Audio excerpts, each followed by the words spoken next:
If you are here for the San Diego Air District Incident Response Plan workshop, you are in the correct place. We'll just be going through a couple of items first and then moving on to the workshop.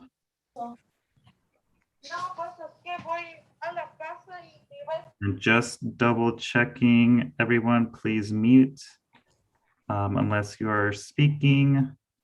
And YouTube Live is currently online. So thank you everybody much for joining. We'll get started. We have a few exciting updates to share, and then we'll head into the presentation on the incident response plan, which is part of the community emissions reduction plan implementation work being done at the Air District. I'll pass it on to my colleague Joanny to go over the meeting objectives and the agenda. Good evening, everyone. Thank you for being here today. For today's meeting, the main objective is to host a public workshop on the San Diego Air Pollution Control District's draft incident response plan. The workshop will be led by David Feldman. And it's actually our one big agenda item for the day, following roll call and updates. And then after that, we'll move into public comments and closing remarks. And then just a reminder for everyone about our meeting agreements. We want to create a space where everyone can contribute. So we want to make sure that if we contribute often, that we step back to give others a chance to also share. And if we're more shy, to step up. That if we can have only one person speaking at a time to ensure that we're really listening to each other for understanding, that we're respectful of each other's opinions, knowledge, and different perspectives, and that we be conscious of time. This is also a bilingual space, so we ask that everyone speak slowly and clearly for our awesome interpreter, Frida, and thank everyone for following the agreements. And I'll hand it back to Chewy for roll call.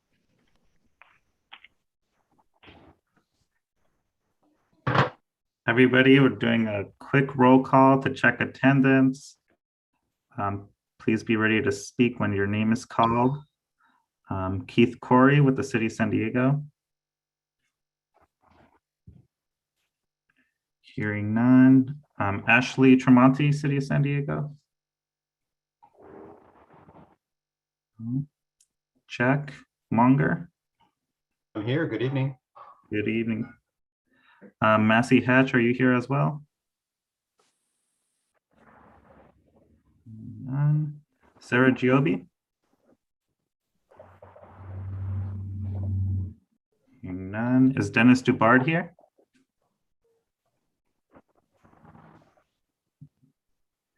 Commissioner Naranjo, are you here? Present. Hi, Sandy. Larry Hoffreiter. I'm here. Hi, Larry. Hi. Elisa Arias at Sandag. I'm here. Good evening. Good evening, Elisa. Is Carrie Robinson here? No. Joy Williams, EHC. Good evening, I'm here. Hi, Joy. Martin Reeder at National City. Or David Welch at National City. Hearing none. Roman Partida Lopez at the Green Lining Institute. Hi, Roman. Dr. Stephanie Yoon. I'm here. Hi, Doctor.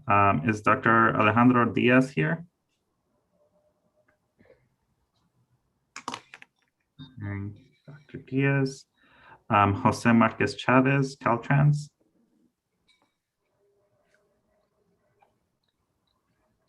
Here is Diane Vermeulen here. Hi, everyone. Yes, I'm here. Hi there. AC Dumal, U.S. Navy. Yes, present. Hi, AC. Is Helen Haas here? Hello, here. Hi, Helen. Dina Willier, SDG&E.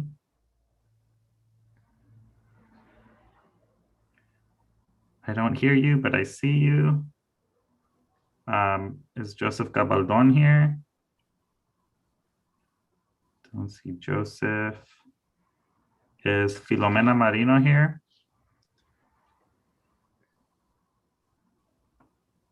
hearing Filomena. Is Janice Reynoso here? Not seeing Janice. Mr. John Alvarado. Here and present. John. Hillary Medina. Not seeing Hillary. Alicia Sanchez. Presente.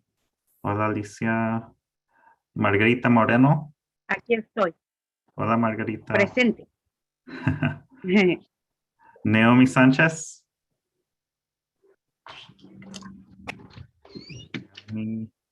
Vanessa Contreras. Vanessa. Salvador Razo Abrica. Present.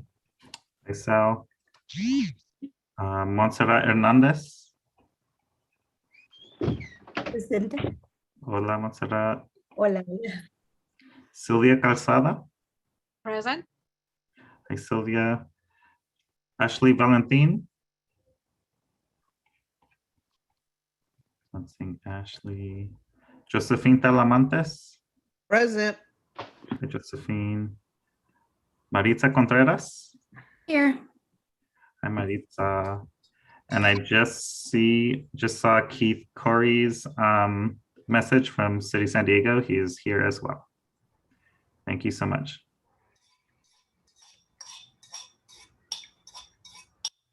And now I'll pass it on to Domingo for a couple of updates from the Air District. Hi, good afternoon, everybody. Thank you for being here with us. I just wanted to start with a couple of announcements. One, as many of you have heard already, the California Air Resources Board approved our Portside SERP. So that's a very big step, a very important step, and I'm very happy to share that news with everybody, and just wanted to take a moment to congratulate this group and to really acknowledge all the hours and hours and months of work that went behind creating this document. And now with an approved SERP, full on implementation kicks in, and we'll start implementing some of the other actions and strategies that are in the SERP. As you know, we had some early actions that are currently being implemented. A number of actions we've been making good progress on them. And now that with an approved SERP, we will continue implementation. And I just really wanted to say congratulations. Thank you to everybody, all of our partner agencies, and everyone in this steering committee, and our members of the public who contributed to this important accomplishment. Another announcement that I wanted to make, just as a quick follow-up to our previous meeting, as you might remember, this committee voted on sending a letter of support for Scripps hydrogen hybrid coastal research vessel project. So that letter will be sent later this week, but I just wanted to report that as a follow-up to last month's meeting, some language was added, basically saying that Scripps is committed to powering the research vessel with green hydrogen as soon as this clean fuel source is readily available to support ship operations. So I just wanted to close the loop on that with this group. And then we also have additional good news items that I'll turn over to Commissioner Naranjo from the port to make those announcements. Thank you, Domingo. Good evening, everyone. So I am pleased to report that last Tuesday, October 12th, the San Diego Board of Port Commissioners voted to adopt the port's maritime clean air strategy. As a complement to the AB 617 SERP, the port's MCAS represents the port's commitment to environmental justice and is one of the most ambitious clean air policy documents in the state. In fact, nearly all of the MCAS goals and objectives go beyond what is currently required in California. I'd like to begin by thanking all of you that are in this room that helped port staff, that helped Larry, Maggie Weber, and others with developing the MCAS. This 20-month endeavor took an unprecedented amount of collaboration between community residents, industry, businesses, public agencies, labor representatives, and non-government organizations. However, I'd like to give a special shout out to Sylvia Casada, Ashley Valentine, and to all the other local residents who worked with us to make sure that the port's MCAS was truly reflective of the community's priorities.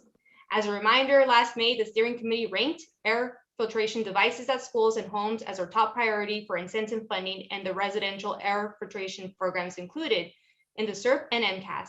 I am proud to report that last Tuesday, the Board of Port Commissioners also approved a memorandum of agreement, or MOA, to contribute $103,000 of port funds to the Air District to provide air filters to selected residencies within the Portside community at no cost to participants. 2 days later, the Air Pollution Control District Board also approved the MOA. These actions illustrate that the work we all do as part of the steering committee is having a positive effect and is making a difference. Going forward, I encourage all of us to keep up this positive momentum. I look forward to continue to work with all of you to advance the emission reduction actions and strategies that are included in the SERP and the MCAS. Thank you, Domingo. Thank you, Commissioner Naranjo. Chuy, I think that's it from my end. I'll turn it over to you. Thank you. And I just wanted to welcome our new medical alternative on the steering committee, Dr. Alejandro Diaz, who joins us. If you would like to make some introductory remarks, feel free. If you don't want to, that's okay as well.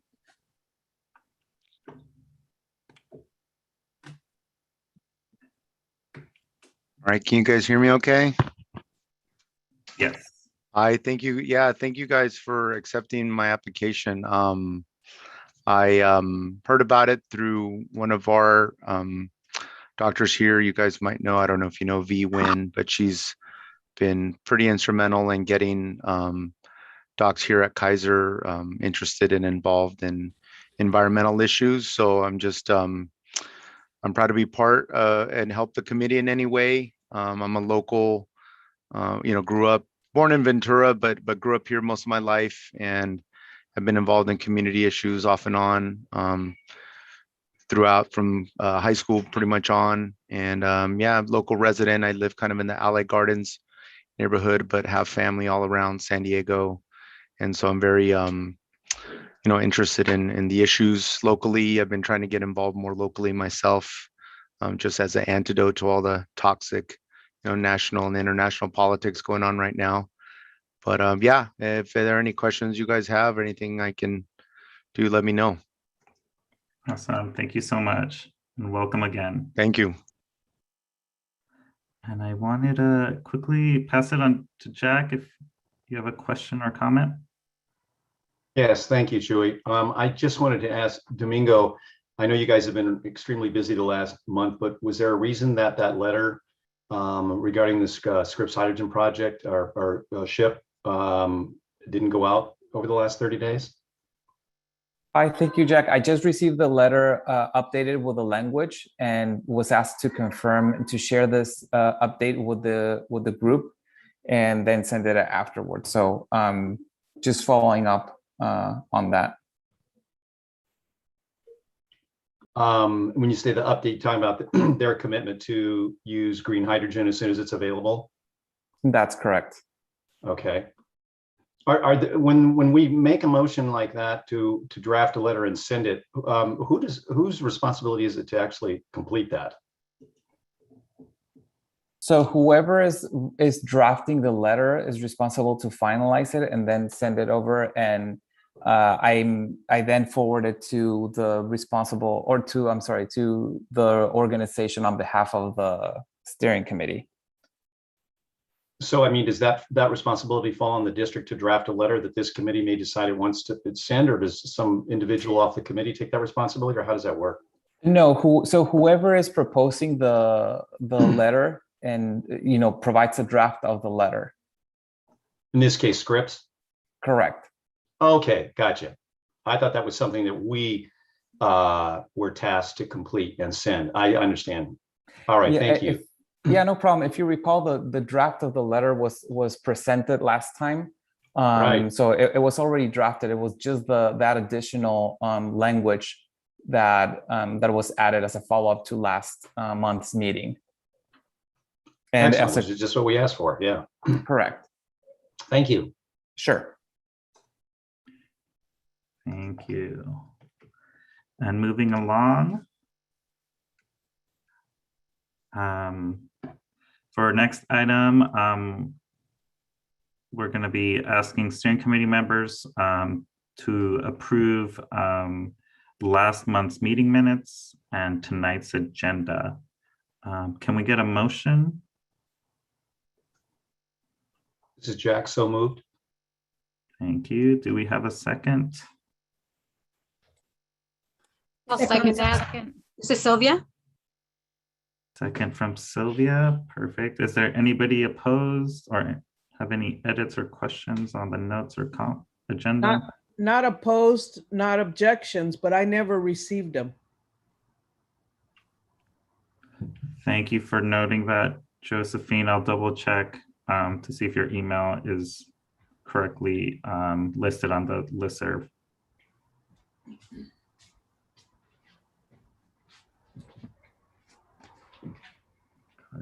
Hearing nothing else, so the meeting minutes and agenda are approved. Moving on, I'm passing it on to David Soderman at the San Diego Air Pollution Control District to give us a presentation on the draft incident response plan.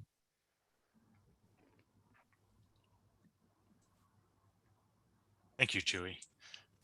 Good evening, everyone. My name is David Soderman, and I'm the Chief of the Monitoring and Technical Services Division at the Air Pollution Control District. Tonight, I'll be giving a presentation on the APCD's Draft Incident Response Plan. Next slide, please.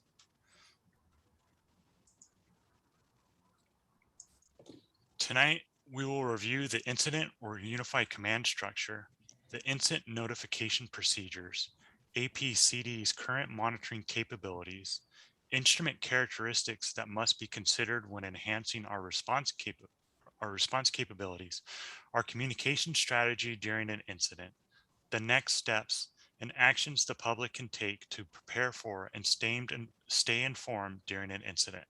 Next slide, please.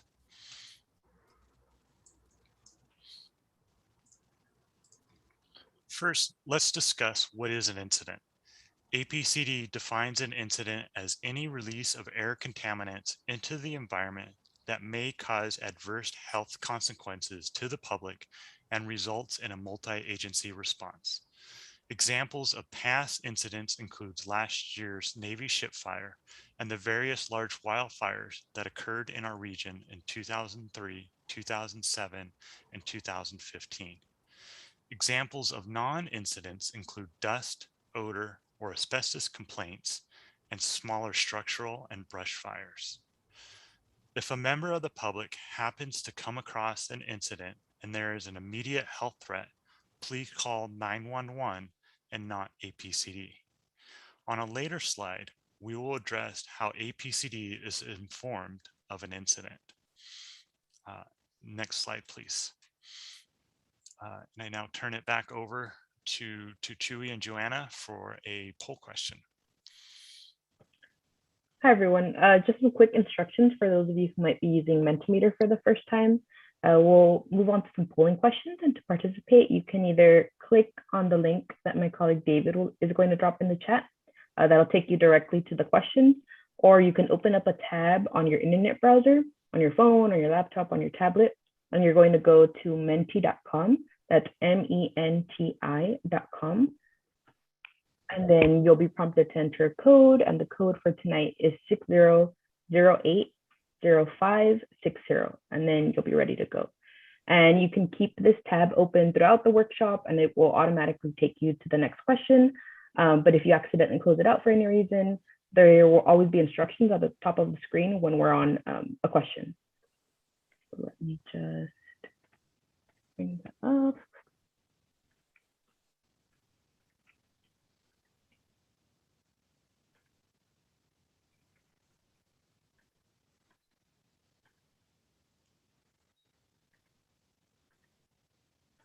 Johnny, if everyone has any issues getting onto Menti, feel free to add your response to the question in the chat and we can add it as well.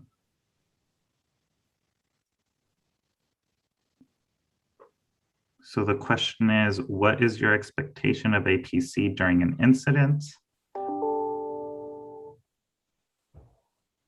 Someone shared for them to inform the public of the incident and how they are fixing it. Immediate alert as soon as feasible. Quick response and notification of residents.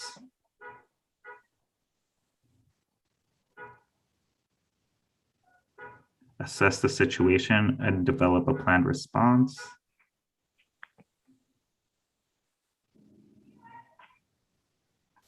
Coordination with county emergency response and other first responders. And provide timely information to the public on emissions and health threats.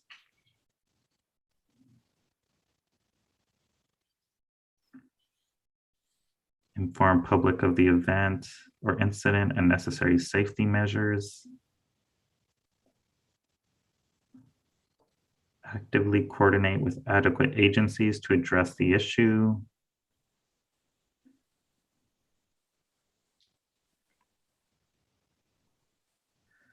Give it one more minute.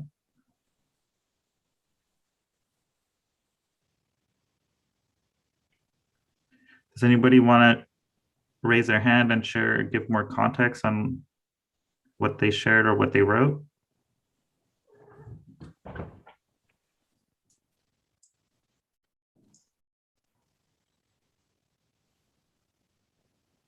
Someone else shared to be a guiding resource to help identify hazardous air pollution events and immediate next steps.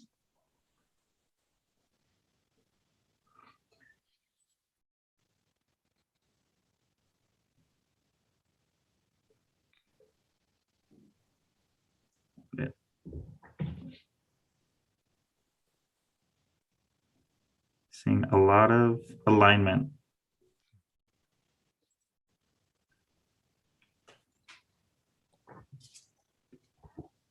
Thank you. Moving on to the next question. What is your expectation of APCD after an incident?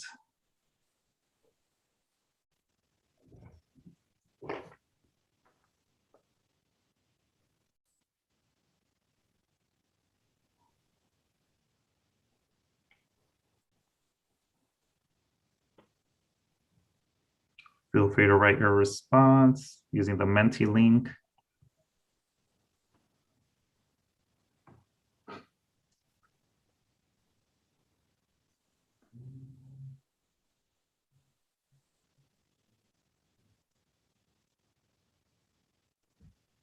Someone said information on what to do next and financial assistance if needed.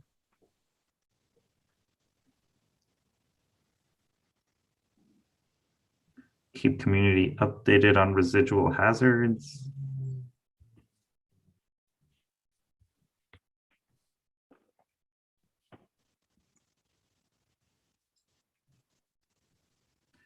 Follow-up investigation of causes and next steps for response with updates for the public.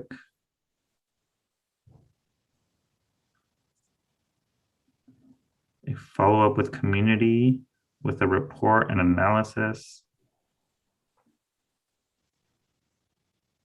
And developing a plan to address any similar situations.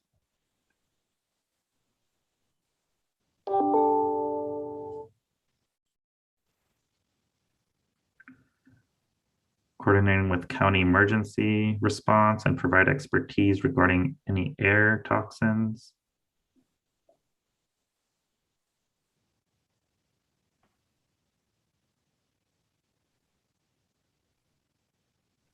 A report that's specific on health impacts, identifying the health impacts. I'm going to leave this open for 30 more seconds. And if anyone wants to share in person, feel free to raise your hand.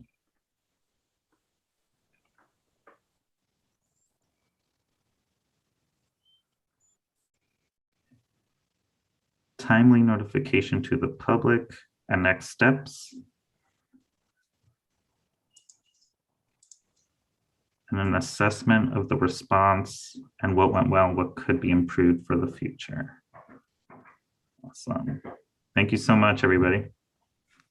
I will pass it on to David to go through the rest of the presentation.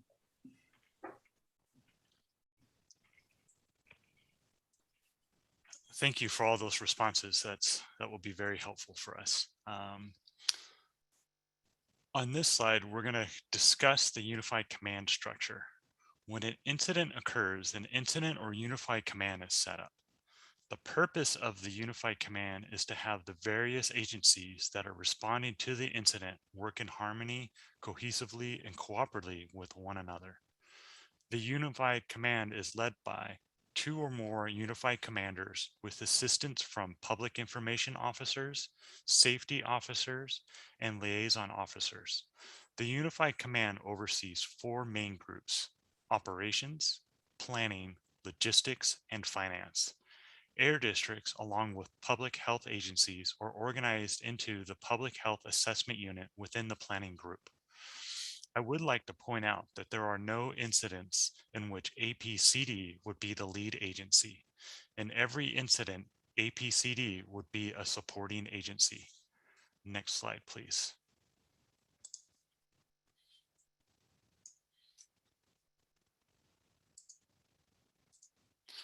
Now that we know the structure of an incident or unified command, who leads the unified command and how are other agencies, including APCD, brought into the command structure? The agency who leads the unified command depends on where the incident occurs.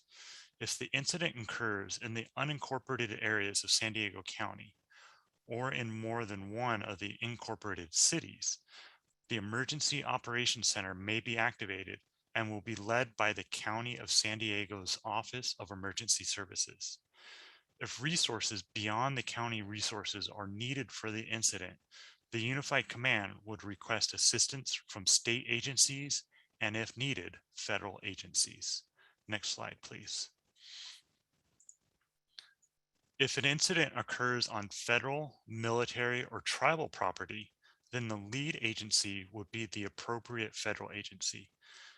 The federal agency would communicate with state and local mutual aid partners, and if additional resources are needed beyond the federal assets, requests will be made to the appropriate state and local agencies. If an incident has an air quality impact, APCD may be notified by one of the following agencies: California Environmental Protection Agency, the California Air Resources Board, California's Office of Emergency Services, the County of San Diego's Office of Emergency Services, or an incorporated city within the county. Next slide, please.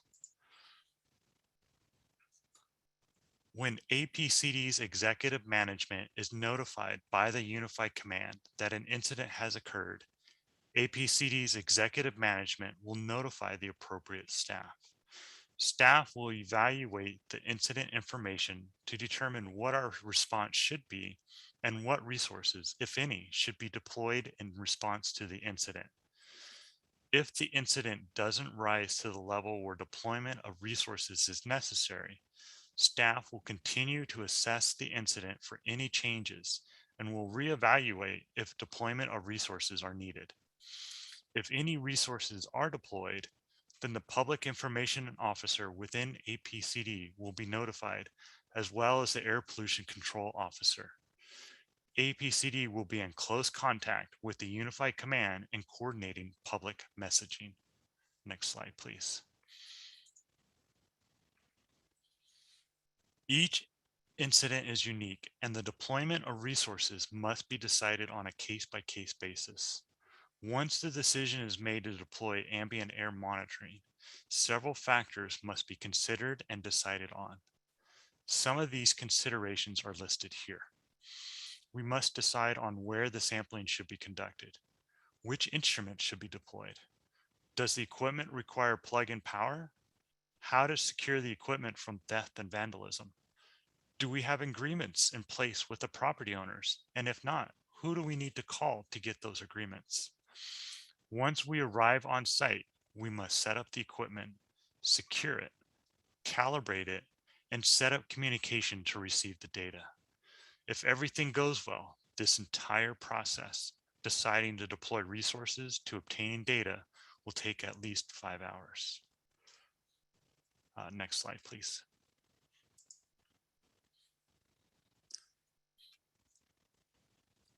What is APCD's current monitoring capabilities? We have our regional and community-based monitoring locations located throughout the county with a wide range of instruments measuring many different pollutants. We will utilize any and all of those appropriate sites during an incident. We also have some equipment that are portable, and those equipment are pictured here. Our current deployable equipment can measure PM 2.5, which is particles with diameters less than 2.5 micrometers, black carbon, metals, toxic volatile organic compounds. Black carbon is a byproduct of combustion and comes from diesel engines, gasoline engines, and wood burning, including from wildfires. Black carbon is part of PM 2.5. For reference, I mentioned that particles, PM 2.5 is particles that are less than 2.5 micrometers in diameter. And for reference, the width of a human hair is between 60 and 100 micrometers. These very small particles can penetrate deep into the lungs and can aggravate breathing illnesses like asthma and COPD. Many metals and toxic volatile organic compounds are cancer-causing agents. One thing to note, the black carbon and PM 2.5 data are measured every hour. However, the samples that APCD collects for metals and toxic volatile organic compounds must be analyzed in a lab and will take up to a few days before the data is available. And lastly, we can request additional equipment support from the California Air Resources Board or from EPA. However, since these agencies store their equipment in Northern California, it may take a few days after the request is granted before they arrive in San Diego for deployment. Next slide, please.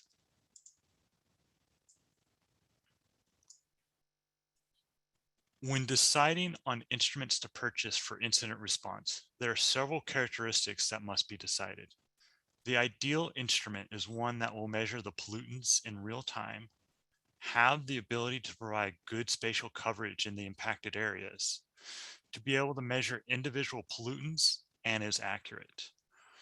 Now, let's take a look at these 4 categories in more detail. Real-time results. Real-time results mean that the instrument will be generating new data quickly, every minute or so. This is important so that the decisions being made are based on current air quality data, not on data that was collected days before. Spatial coverage. Here, we're referring to instruments that can easily be deployed in various locations in the community.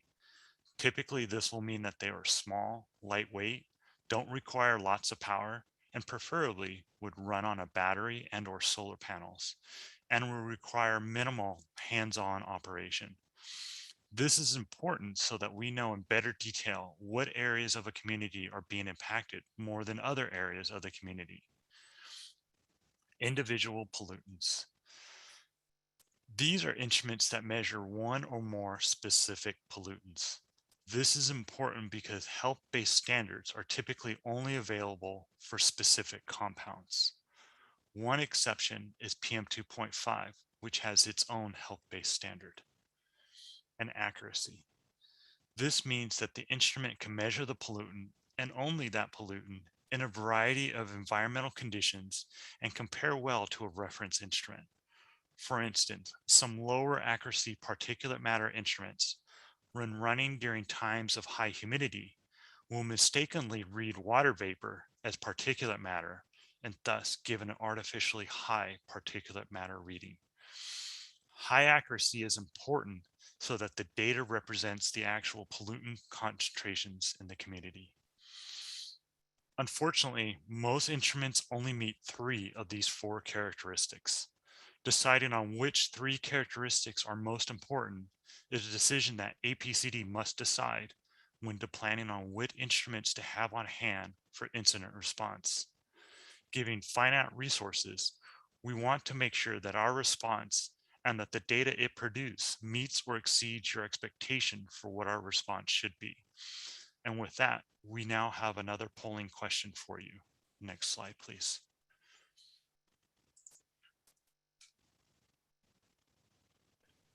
Just really quick, here are the Mentimeter instructions again, in case anyone needs them. It's menti.com, code 60080560, and David will drop that link in the chat again.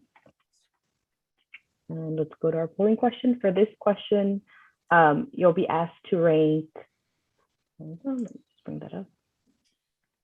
You'll be asked to rank 4 different options, and you could either rank all 4 of them, or if there are only maybe 1 or 2 that are priorities for you, you can just select those 1 or 2.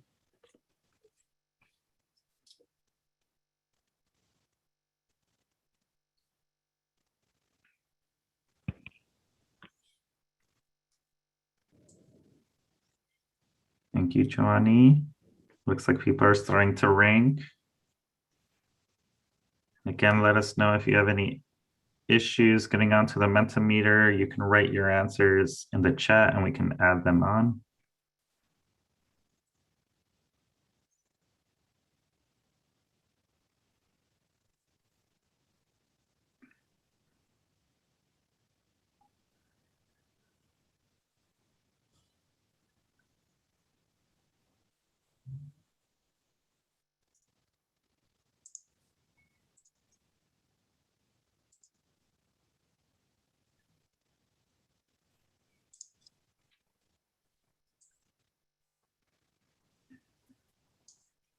Looks like accuracy seems to be most priority for folks, followed by real-time results. Give it 30 more seconds.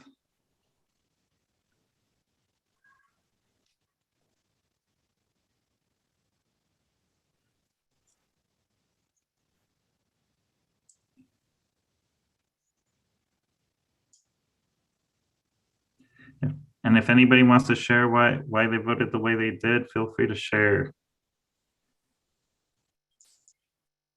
You can raise your hand and we can unmute you.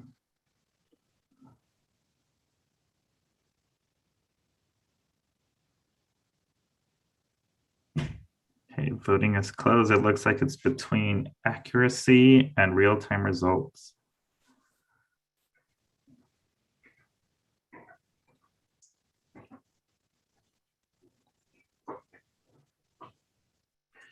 Now we'll pass it on to David.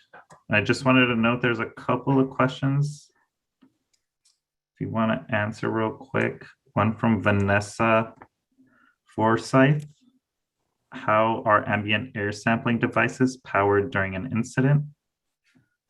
Okay, yeah, most of, well, I should say all of our ambient sampling equipment right now requires 110 voltage, so we typically plug those into some sort of power outlet.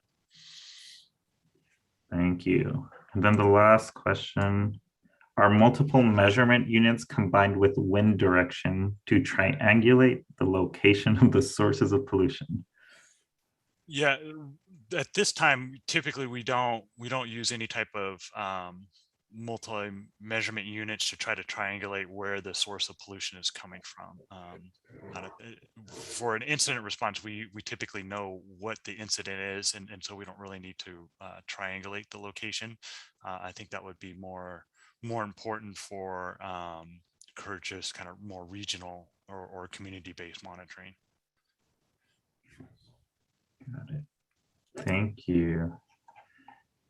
We have a hand raised by Vanessa. Real quick, I'll let you unmute.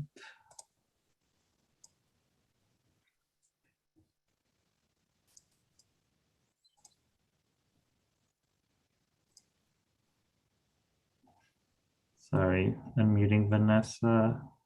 Vanessa, I think you can unmute now. Yeah, so I'm kind of concerned if you have to have a power outlet to plug it in. Are none of them solar powered or batteries that you can, charge ahead of time? That at this time, yes, that is correct. None of them are battery operated, and none of them are solar powered. And that's why we want to get your feedback. This is the Yeah. equipment that we've had. This is what we've been using for the last 10 plus years, and I think it's about time that we started looking at what we can do to enhance these capabilities and get feedback from the public as to your expectations. Okay, thank you, David. Yeah, I would see that as a need for sure. Right. Agreed. Thank you. Okay, so before we continue on, I definitely want to thank you all for those responses and that ranking. That's definitely going to help make sure that we align our response capabilities to the expectations of the community. All right. So during an incident, what is the district's communication strategy to inform members of the public? All information from various responding agencies will pass their information through the unified command, which will disseminate the information to the public. APCD will work closely with public health agencies and will present the data with easy to understand charts, graphs, and most importantly, words. Easy to understand language. This is one area that APCD has to and will do better.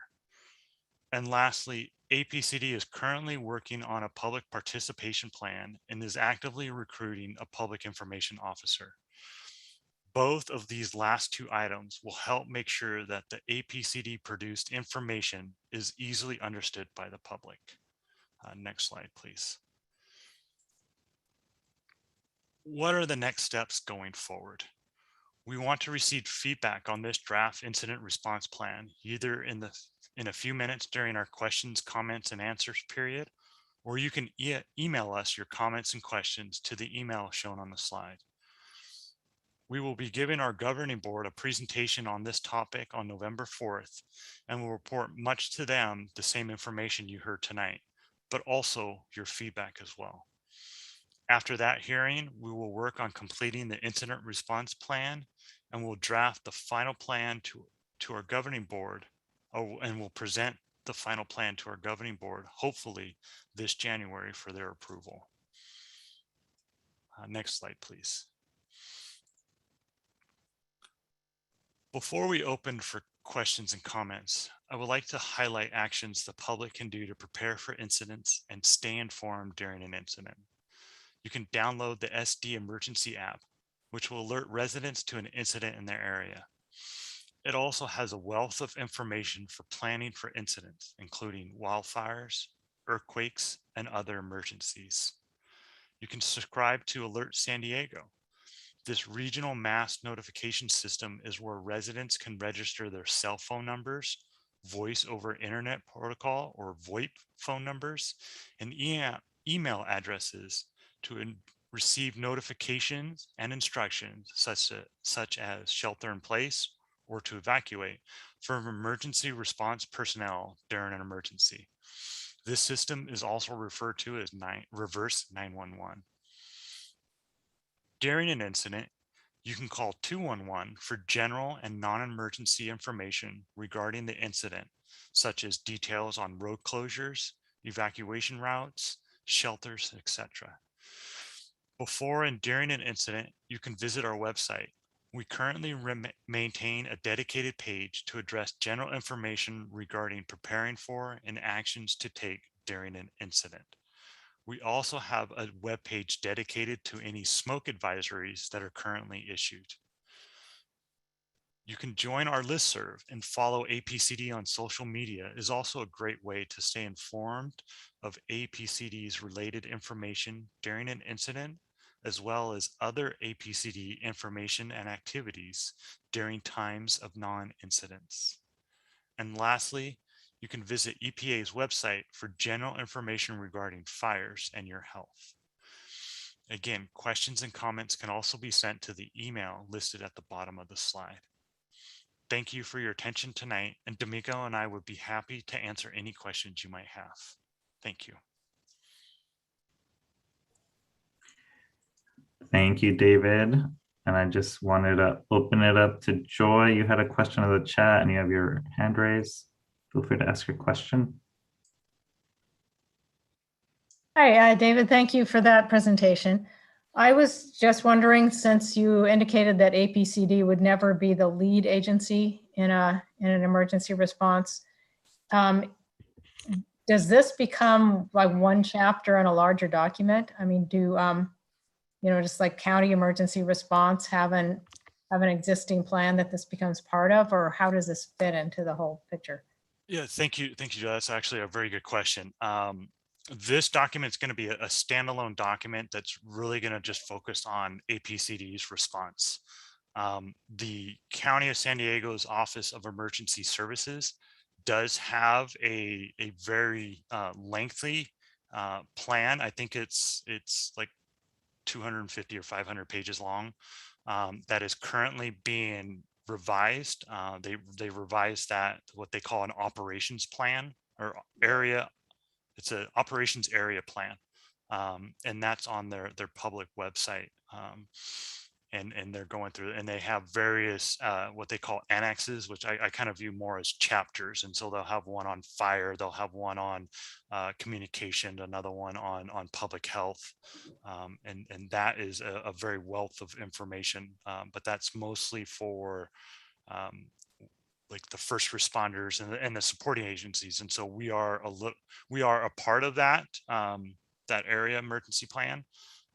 But not as we're very small part of it. And so we felt that this would be having our own plan that kind of ties into it a little bit would be a good way to go. Yeah, if I may just add a couple of ideas here, just to help clarify. While the incident response plan for APCD is not an official chapter of the larger regional response plan, it is something that APCD would follow, given if we are looped into an incident for the region. So it is part of the response. It just lies within APCD's purview, if that makes sense. Thank you, Domingo and David.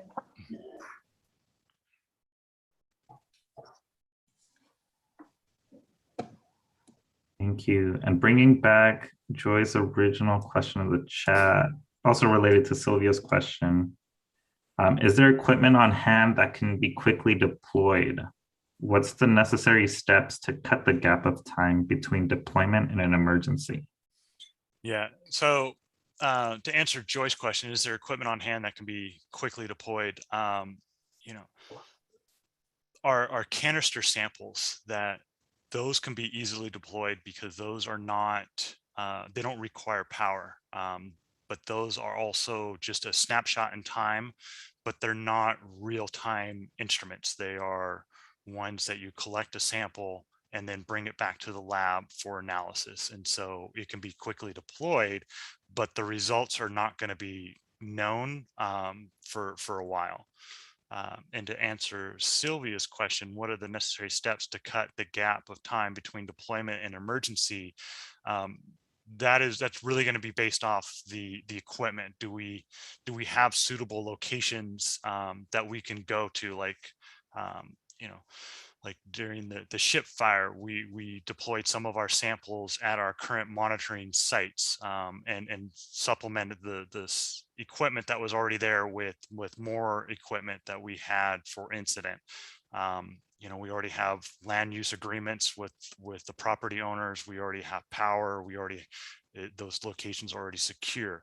So trying to cut that gap down is really going to be the locations, and it's going to be hard to predict where incidences are going to be occur, and get those land use agreements in place. But that's something that we definitely want to look into and explore. Can we get agreements with other county agencies or with schools, or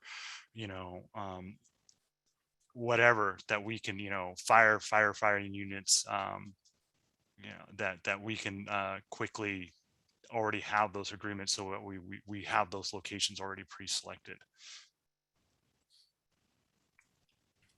Thank you. Then up next, I have Jack, his hand raised, and then after Jack, I'll ask Mariano Munoz's question. Thanks, Chewy. Hi, David. Just a question. I was wondering if you had had a chance to put any of this emergency response plan into practice 2 weeks ago when the airplane crashed in Santee with a lot of gasoline and a lot of smoke, a lot of everything else coming off of that. Yeah, so when that plane crashed in Santee, we actually did not deploy any resources for that one. That was, I think we made a determination that doesn't really rise to the level of an incident that this plan would actually be activated.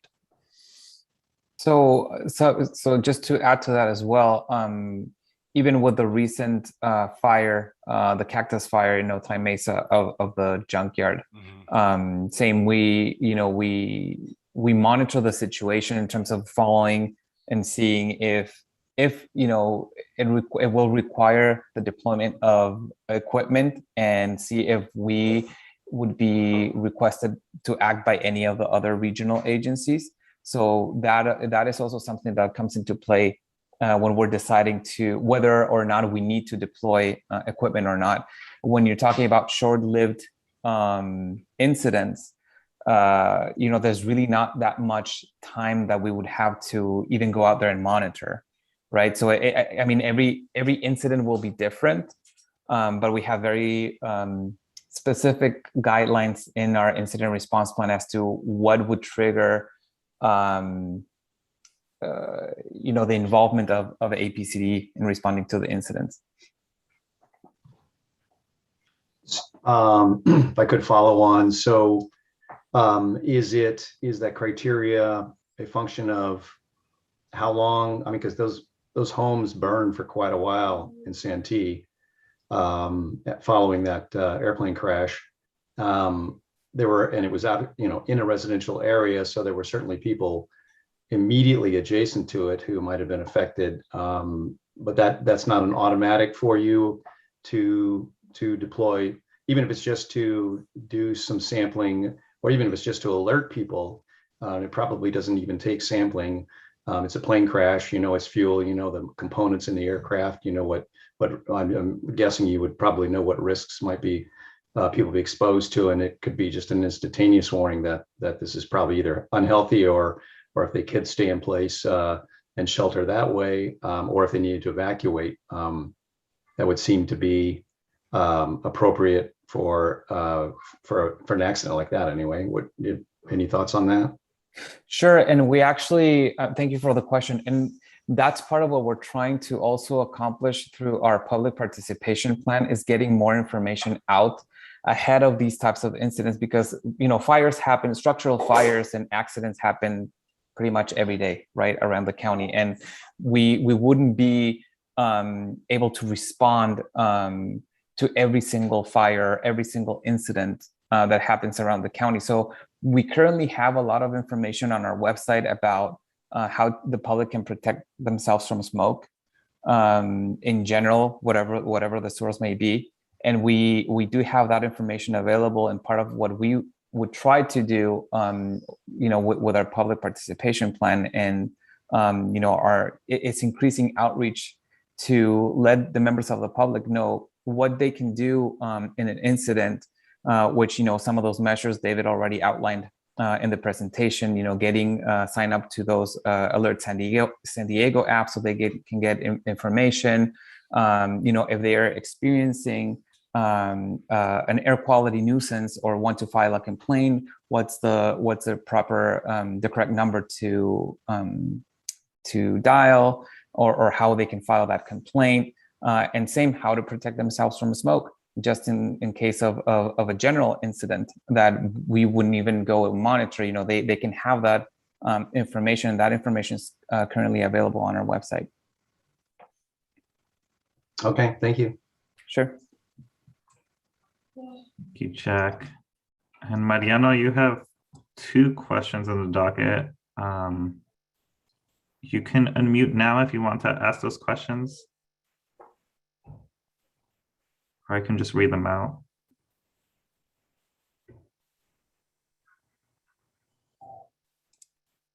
Okay.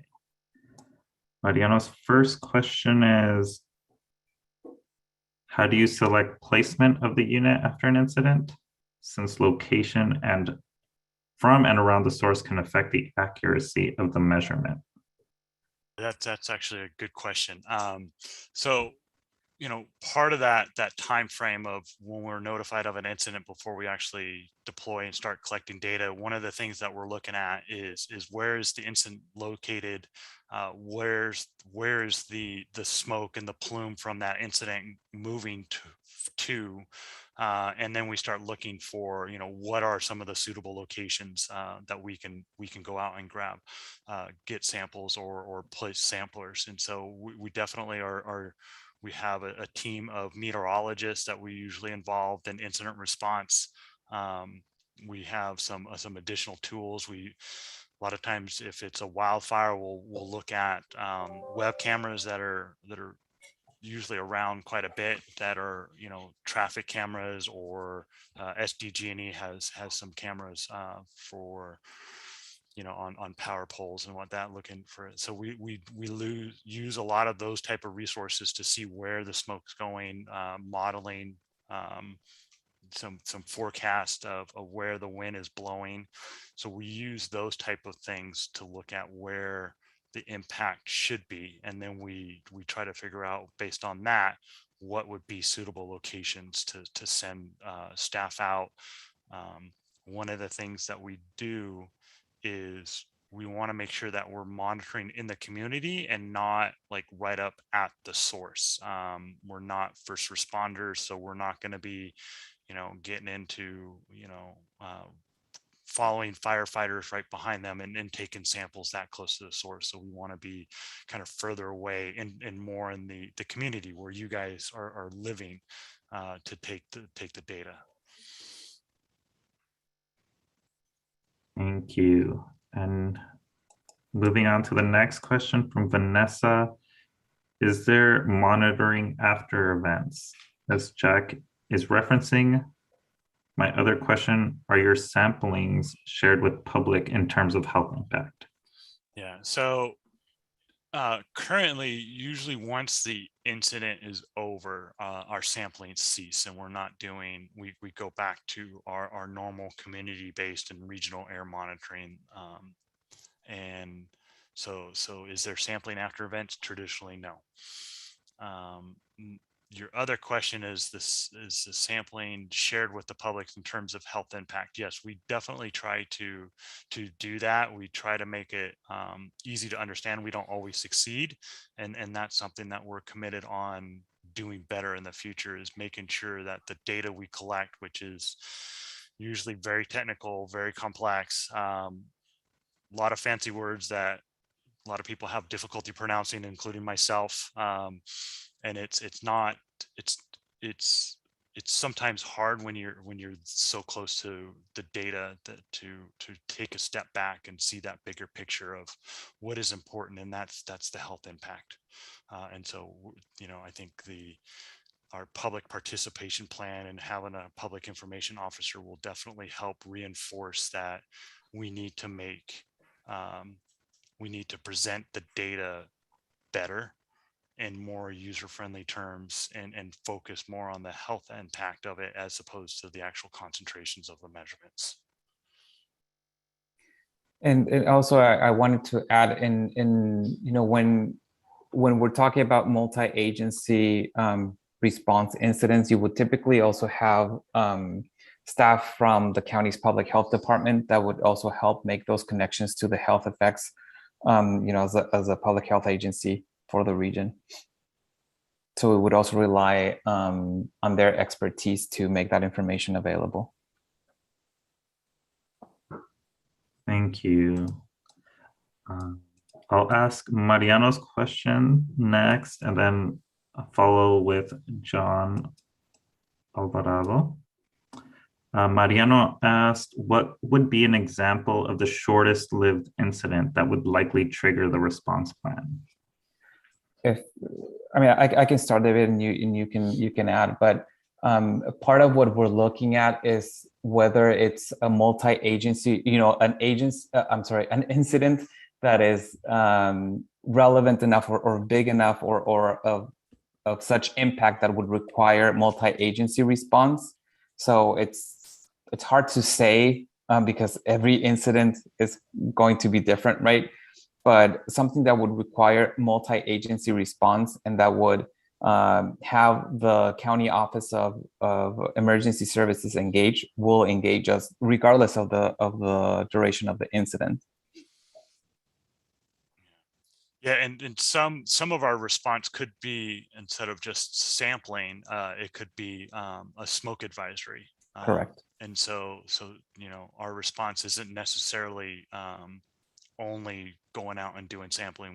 We could on a shorter type incident respond with a smoke advisory as well. And this kind of goes back to Jack's comment about, sometimes we already know, right, that smoke is bad for people to inhale, that, some incidents and some fires, it could be very predictable what type of contaminants that is emitting into the air. So that's why we want to expand our outreach just to help people get more familiar with what to do in those situations and how to protect themselves from smoke. I think that's going to be one of the main areas of focus for outreach for this particular plan, is what can people do in those cases, because we won't always have be deploying or need to even deploy monitoring equipment to know that people need to protect themselves from the smoke. So what can people do to accomplish that, I think, is the most important thing to get out. Thank you. Moving on to John Alvarado. You can unmute yourself and ask your question. Yes. What happens in the case of, a real disaster? We all know that this part, if you will, of San Diego is moving north with the San Andreas Fault. And, many years ago, there was some major quakes here in the area. And I'm just wondering, as far as, because we have the big tank farms and whatnot along the bay here. And I'm just wondering, as far as escape routes, if it's a major catastrophe, all the bridges leading from essentially Barrio Logan out to anywhere else east, they're going to go down in many cases. And I'm just wondering whether or not it shouldn't be something that's readily available to show exit routes from the area if there's a major disaster. That's really more of a question for Office of Emergency Services. It's really completely out of the purview of APCD. Our incident response plan is really focused on the capabilities of our department and the role of APCD as it relates to air quality related incidents. Well, it would definitely have an impact. Right. So if it has an impact, if it has an impact on air quality, then it would trigger the the activation of a response from us. But I'm afraid I can't really I can't really have a I don't have an answer for the escape routes or the bridges, but that would be something that would be addressed through the unified command that APCD would be a part of, but not necessarily something that would be addressed in our specific incident response plan. Yeah. Well, I guess I understand that, but I'm just thinking, further forward that, it's always best to have a worst case scenario. And this way, at least there's some understanding as to, how one would approach this whole thing, because we're going to end up literally with lots of people not knowing where to go, how to go, who to look to. And if just the tank farms went, there would be pollution around here like you can't believe. Yeah, John, the San Diego County's Office of Emergency Services, they actually also have another very, very multi-100-page document on recovery. And that might be something to look into. They might actually have, you know, a plan or escape routes for tsunamis, you know, or they do actually have, you know, they do have, it's not just wildfires and ship fires and like that. They prevent for, plan for bioterrorist attacks, earthquakes, major flooding, and they have a separate document on just recovery.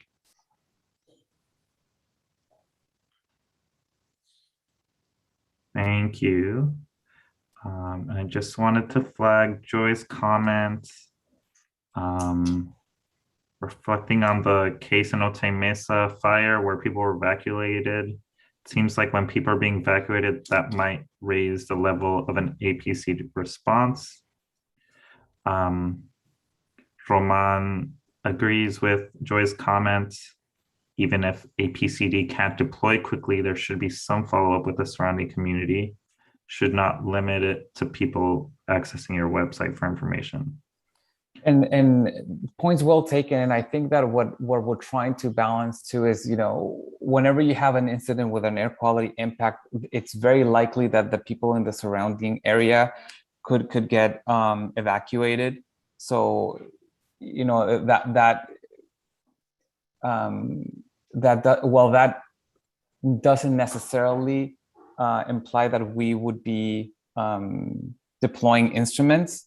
We do have information available, and part of what we're trying to do is get that information out, not just have it on our website, but, you know, doing more outreach with it and really try to educate more on smoke impacts and how to prevent exposure to smoke during those types of incidents, so that people have that information ahead of time.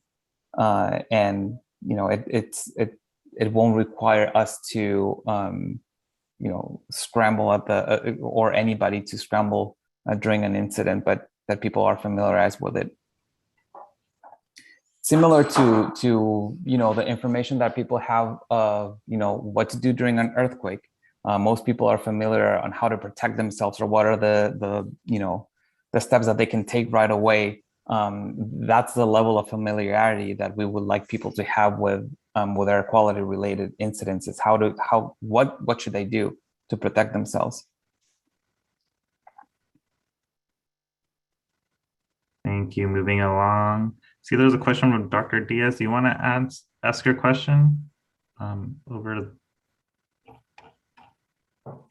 Thank you. Sorry. Yeah, I was just curious to know kind of what the largest source of sort of air pollution is. There particular pollutants that you look at kind of on a more chronic, kind of daily basis? Just wondering if you have any expertise there, and then if there's been any, you know, new substances or substances that have been seen more in recent incidents of particular concern, either was short-term and long-term for people's health? Yeah, so you got a lot of questions there. I'll try to remember them all. The first question is, what's the largest source of pollutants? It's actually our cars. In San Diego County, our cars produce the most amount of pollution. That's where our air quality comes from. In terms of I say chronic health concerns, it's going to come from the high ozone values that we get typically during the summer, as well as the high PM 2.5 values that we typically see in the wintertime.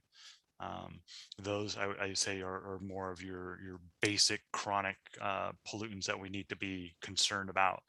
The other ones, more from a toxic point of view, is formaldehyde, which is in a lot of commercial consumer products. That's a big cancer driver in terms of long-term cancer risk.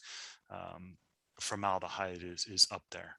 So those I would say are probably like the three biggest ones that we try to measure and respond to for long-term purposes.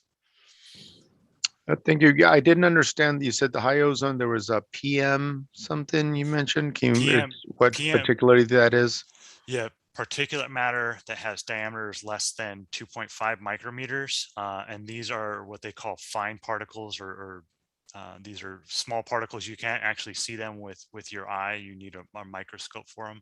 But the reason why these particles are hazardous to your health is that they are small enough that they can penetrate deep into your lungs, and that and high PM 2.5 values aggravate breathing conditions. So if you're prone to asthma, if you have asthma, if you have COPD, that all aggravates those conditions. And breathing in high PM 2.5 values can lead to the development of asthma and COPD. And again, the sources of that is car exhaust usually, or other. PM 2.5, it's car exhaust, it's windblown dust, it's sea salt spray. Those all contribute to PM 2.5. The vast majority of PM 2.5 is all anthropogenic. So it's all man-made sources from cars, from industry, from wildfires, from your barbecue that you're grilling in the backyard, to wood smoke, to forest fires. Those all contribute to PM 2.5. Thank you. You're welcome. Thank you. And then Mariano asked another question on, are detailed incident response reports and sampling data going to be made available publicly on the APCD website for review and archival purposes? So yes, the data, we've always done the data. We try to set up a dedicated web page for each incident, and we usually put the monitoring data that we collect on that. We traditionally in the past haven't really written a report on it, but that's something that we can consider moving forward. But yeah, we definitely try to post the data, to show the data on that, which I think has led to some of the confusion, because we, in an effort to be transparent, we put the concentration data, which a lot of people, it confuses and it's hard to understand. And so I think we need to kind of balance that between showing the actual data versus the health effects from that data. Thank you. Just wanted to point out Philomena's comment to leverage from the Navy speaker systems in cases of emergencies. Are there any other questions or comments? As a reminder, feel free to raise your hand so I don't have to read everything. And just also while we wait for comments, please know that the draft incident response plan is available, and we are currently taking in comments and input. If you have anything that comes to your mind after this meeting or during a review of the plan, please feel free to send us your comments via email to apcdoutreach@sdapcd.org. Thank you, Domingo. And Sarah Joby, feel free to ask your question. Excuse me, not such a question so much, but at an earlier meeting, I suggested, and maybe this is a good idea for the future, potentially bringing in a speaker from the OES to come in and talk to the group in general about that office and what they do for the county and some of the resources that are available to them. Because I think they can speak from that broader perspective of a variety of different types of incidents that can happen, the earthquakes, the floods, the fires, all that stuff. And then I think there's also, if people are aware of it, there's an app that they have that you can download to your phone to get updates from the OES as well. So it might be worthwhile bringing somebody from them in to speak at a later date.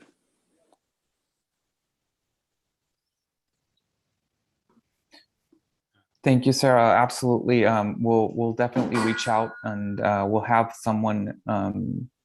We'll invite someone to our upcoming meeting so that they can share more information. Thank you for that suggestion.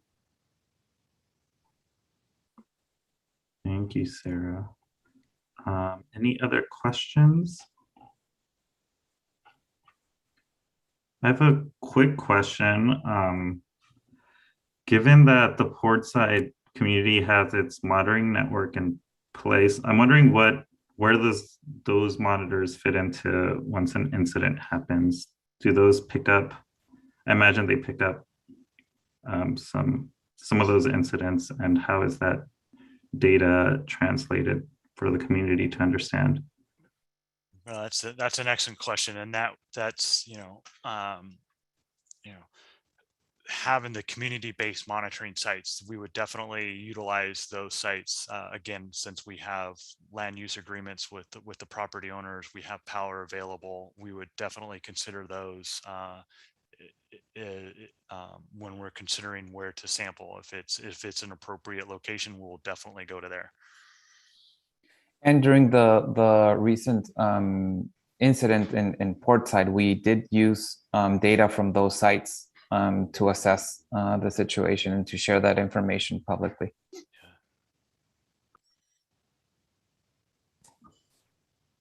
Thank you. Okay, got another couple of hands. Sylvia, feel free to ask your question or comment. Yes. Good evening, everyone. I just had a curiosity, and I did want to mention National City or Chula Vista dealt with a quick fire close to the Sweetwater River, right under or next to Freeway 54. My question is, a curiosity is, would that be considered part of the port issue since it's right next to the Sweetwater River? Was that something that you were going to? I'm not sure I understood your question, Sylvia. Are you trying to figure out if the location where this fire happened is part of the port? Correct. I am not sure that I can answer that question. I don't know. It just came up into my mind, and I thought I asked about it because it would be something educational for me, and perhaps determine what would be the next steps in case something like this happens. So I don't know if APC would be involved in this particular thing also. So again, I guess it depends on the on the incident, right? Not so much the location, but the actual gravity of the incident, and whether or not this is something that, again, requires a multi-agency response that would then incorporate us into that unified command to address the response. So it's more determined by the incident itself, not so much by the location. Okay, well, this particular one, it seems like it was a fire started. I don't know the details yet, but it was a fire started in the drainage, from my understanding. And that's where the fire department came and supported that. That's all I know at this point, but as I was very concerned because there was black smoke coming out from both ends next to markets and of course, residencies. Just a thought. Thank you. Right, no, thank you, Sylvia. And again, that gets into the outreach and the education component as to what people can do to protect themselves from smoke, and also how incident response works, right? Which agencies are involved, who's responsible for responding to the incident, or who's the body that coordinates that larger response when a larger response is needed. So thanks for that comment, and we'll definitely continue our outreach efforts to make sure that information is out and the public. My first response was to call 911. That was my first reaction. And that's and exactly what for everyone. that's But then, exactly you what know, people should do. sometimes you wanna do more to facilitate and cut time, and you know, this is the way we work. Right. No, I completely understand and I appreciate it.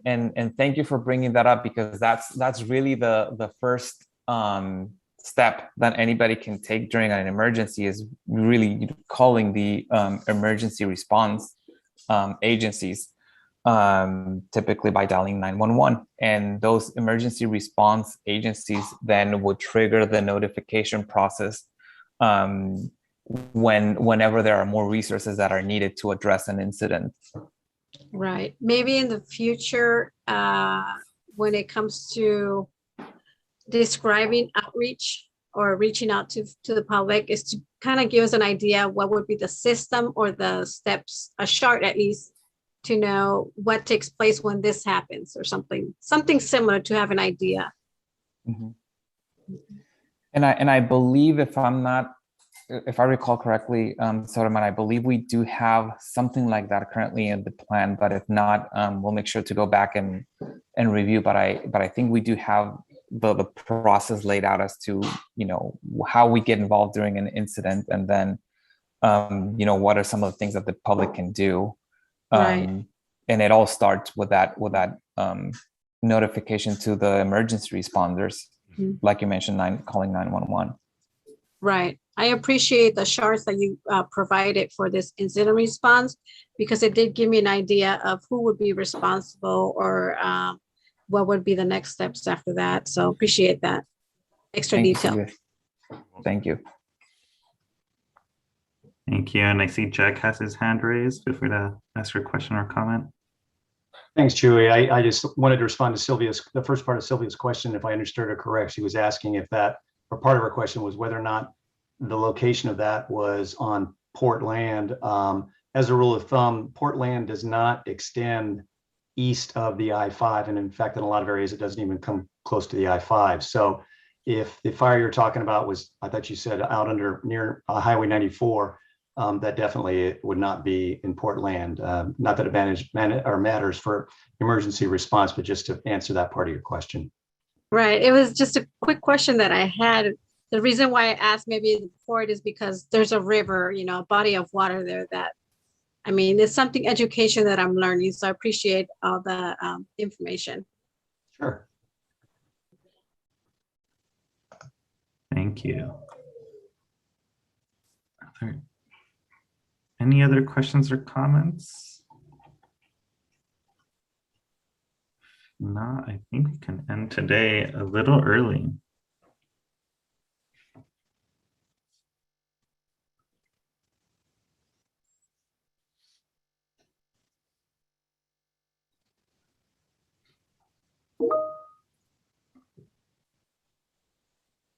Okay, I think we can open it up to the next agenda item, just general public comment.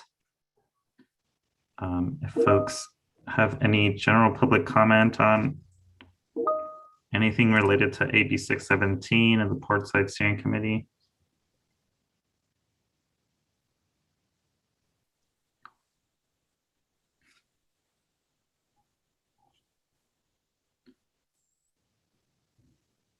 Kathy.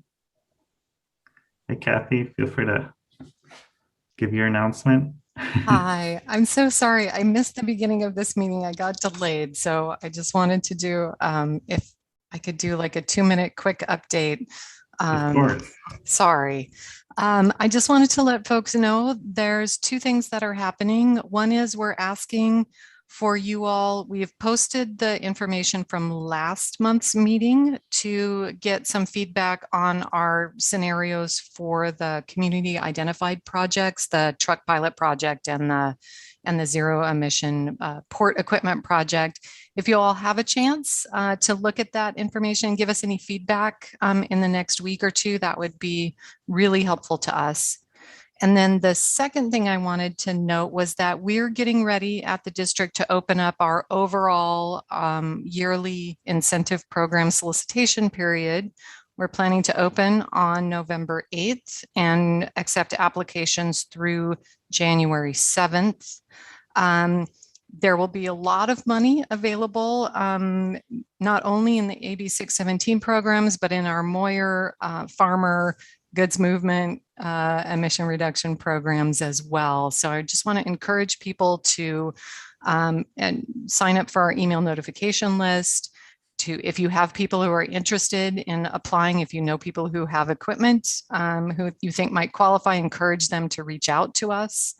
And just to let you know that that solicitation will be separate from those community identified projects. We've reserved that money for the truck pilot project and the zero emission port equipment. So I don't want you guys to worry that we're taking money out of those programs. Those are going to be separate solicitations. This is our general, regular, every year incentive solicitation. So I just wanted to let folks know that and apologize again for being late. Thank you.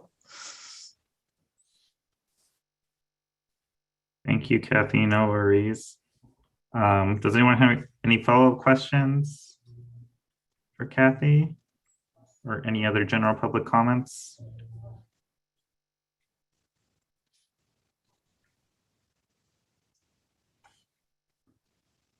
Liliana? Hi, good evening. I'm Liliana from CARB. Kathy, I just wanted to know, where are those results posted? Are they online in the recap of the meetings? I believe they're posted with the meeting materials on our website under the AB 617 meeting materials, is my understanding. That's correct. Thank you. Great, thank you.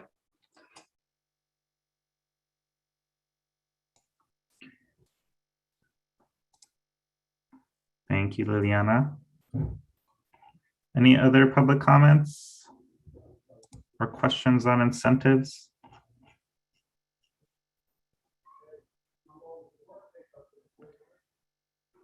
See a question from Mariano. Is there any aggregation of data reports or study results from the various AB 617 community air monitoring programs around the county?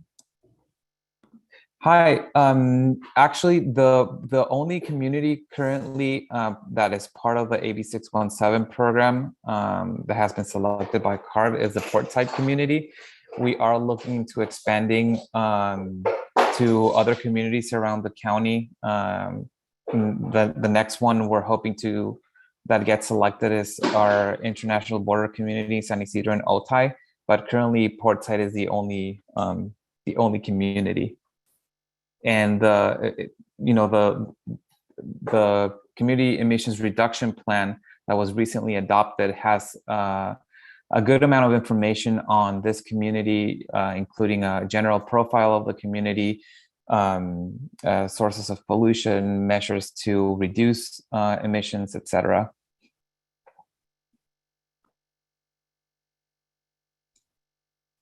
Thank you, Domingo. And I see Roman has a question for Kathy. For the general funds you mentioned, will there be prioritization for projects that are part of the Portside community?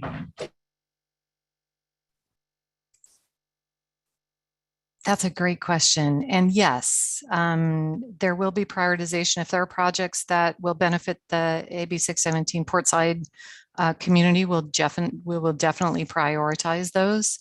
And then throughout the county, actually, we, not just the Portside community, but other environmental justice communities, we prioritize funds there as well.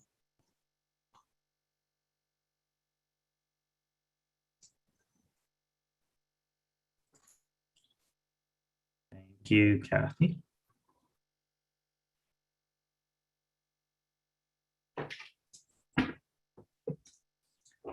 Are there any other questions? Public comments?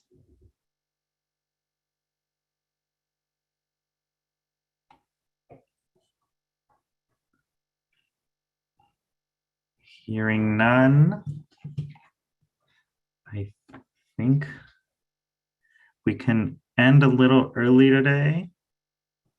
Extra early since we started at 5. So thank you so much, everybody. Domingo, I don't know if you wanted to close with any more comments, but thank you everybody for your participation. This has been a great discussion. Thank you, Chuy.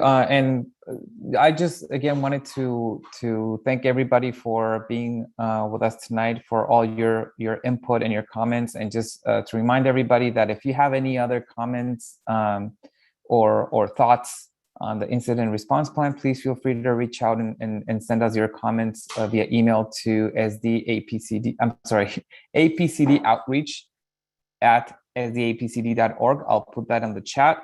And again, congratulations to everybody, and kudos on the adoption of the SERP by the California Resources Board. Thanks again. Thanks, everybody. Good night. Thanks, everybody. See everybody 16th of November at 5 p.m. Good night. Good night. Bye, everyone. Right. Bye. Buenas noches.